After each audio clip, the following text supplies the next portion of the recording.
Ois... Sinkku, totta kai. Pullo kädessä. Alex, monta ihmistä kysynyt tätä, että miten sä näet Suomen 10 vuoden päästä, että onko Suomi Naton jäsen vai ei? Ihan kiva heittää tuolla kaveri.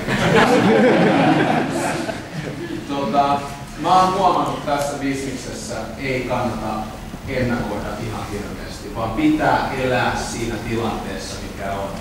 Visio, sä tiedät mun näkemyksen ja meidän puolueen näkemyksen. NATO-jäsenyys A lisäisi meidän turvallisuutta ja B lisäisi meidän vaikutusvaltaa. Mutta C, koska väestön kautta puolueiden enemmistö ei ole sen takana, niin me ei ajeta sitä kuin käärmettä pyssyyn. Me ei olla niin kuin Libya.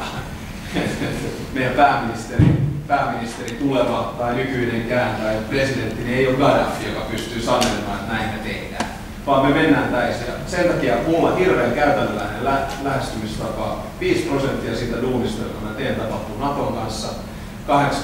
80% meidän kriisinhallintaoperaatioista on tällä hetkellä Naton joukkojen kanssa. Mä uskon, että yksi asia, joka varmaan käännyttää tätä Suomen keskustelua, on se, että Venäjän ja Naton suhde on erittäin läheinen tällä hetkellä. Ja mä väitän, että Euroopan keskeisin turvallisuuspoliittinen foorumi on Venäjän NATO-neuvosto, josta me ollaan ulkona.